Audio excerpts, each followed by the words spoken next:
झारखंड के नए बीजेपी प्रभारी लक्ष्मीकांत वाजपेयी ने कांग्रेस की भारत जोड़ो यात्रा पर तीखा प्रहार किया है।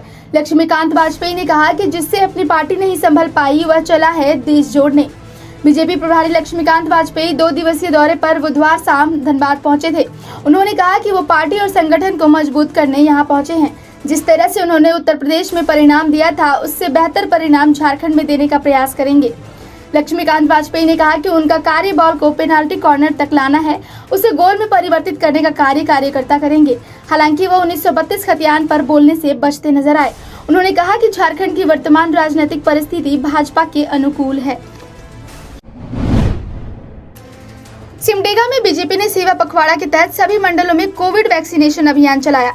सदर अस्पताल में वैक्सीनेशन अभियान में बीजेपी की प्रदेश उपाध्यक्ष गंगोत्री कुजूर भी शामिल हुई। मौके पर गंगोत्री कुजूर ने कहा कि प्रधानमंत्री नरेंद्र मोदी जी के जन्मदिन पर पूरे देश में अनेक तरह के रचनात्मक कार्य किए जा रहे हैं। उसी के तहत वैक्सीनेशन अभियान का आयोजन किया गया। वहीं पूर्व मंत्री और HPCL के स्वतंत्र निदेशक विमला प्रधान ने कहा कि नरेंद्र मोदी के रूप में भारत को एक मजबूत प्रधानमंत्री मिला है।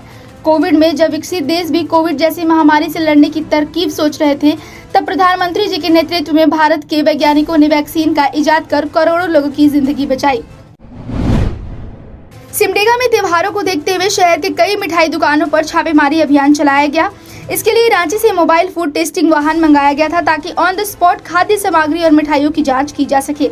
जांच में ज्यादातर खाद्य सामग्री सही पाए गए, लेकिन उपयोग किया जाने वाला कलर इंडस्ट्रियल पाया गया। इस पर अनुमंडल पदाधिकारी ने नोटिस भेजकर कार्रवाई की बात कही। उन्होंने बताया कि फलों में भी लगातार रसायन मिलाकर उन्हें पकाने का कार्य किया जा रहा है। जाँच के क्रम में सही नहीं पाए जाने पर उनके विरुद्ध भी कार्रवाई की जाएगी। बाघमारा में बुधवार को हुए भूधसान की घटना के बाद समाज सेवी सह पूर्व वियाडा अध्यक्ष विजय झा घटनास्थल पर पहुंचकर निरीक्षण किए। स्थानीय ग्रामीणों से घटना की जानकारी ली। विजय झा ने बड़े पैमाने पर कोयले के अवैध खनन को भूधसान का कारण बताया है। विजय झा ने कहा कि कतरास के इन बंद खदानों से बड़े पैमाने पर कोयले का अवैध खनन किया जाता है, जिसकी वजह से इस तरह की भयानक घटना की आशंका बढ़ जाती है। उन्होंने कहा कि इस बारे में CISF के DIG को मार्च 2022 में ही लिखित सूचना देकर आगाह किया गया था, लेकिन अब तक कोई कार्रवाई नहीं हुई। उन्होंने अवैध खनन के लिए सरकार को भी जिम्मेदार ठहराया।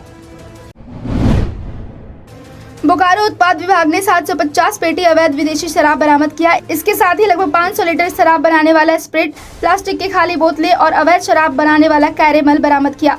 गुप्त सूचना के आधार पर उत्पाद विभाग ने एक बंद पड़े क्रशर परिसर में छापेमारी की, जहां से ये सामान बरामद हुआ। क्रशर मालिक संतोष सिंह को गिरफ्तार कर लिया गया है। साथ ही एक स्कॉर्पियो को भी जब्त किया गया है। सहायक उत्पाद आयुक्त अरविंद कुजूर ने बताया कि अवैध शराब को बिहार में खपाने की तैयारी थी। रामगढ़ के मांडू की तापिन साउथ परियोजना में कोल डंप को लेकर रोड सेल में मजदूर 2 गुटों में बंट गए, जहां एक गुट ने रैली की तो दूसरे गुट ने धरना प्रदर्शन किया।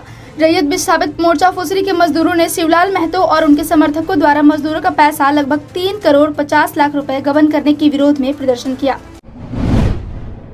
धनबाद के तोपचांची साहू बहियार स्थित Vinod Bihari Mahato memorial teachers training college में 2 दिवसीय नेशनल सेमिनार का आयोजन किया गया।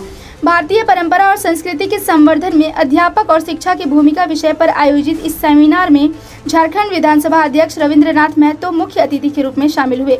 उन्होंने अपने संबोधन में कहा कि प्राचीन काल में हर वर्ग को शिक्षा का अधिकार नहीं था, परंतु आज के वर्तमान दौर में शिक्षा का अधिकार किसी एक वर्ग पर संकुचित न होकर हर कोई शिक्षा ग्रहण कर रहा है। JMM के टुंडी विधायक मथुरा महतो, विनोद बिहारी महतो, कोयलांचल विश्वविद्यालय कुलपति सुखदेव भोई, कोल्हान विश्वविद्यालय के कुलपति गंगाधर पंडा सहित अन्य विशेष अतिथि कार्यक्रम में शामिल हुए। देवघर में कृषि विज्ञान केंद्र के फसल वाले क्षेत्रों में नैनो यूरिया का छिड़काव किया जा रहा है। इन दिनों नैनो यूरिया के छिड़काव को वैज्ञानिक बढ़ावा दे रहे हैं। कृषि विज्ञान केंद्र के वैज्ञानिक आनंद तिवारी ने कहा कि दानेदार यूरिया के उपयोग से फसल को हानि होती है। उन्होंने कहा कि किसानों को खेतों में नैनो यूरिया का छिड़काव करना चाहिए। ये पैदावार बढ़ाने के साथ साथ प्रदूषण से भी बचाता है, वहीं मिट्टी की गुणवत्ता भी बढ़ती है।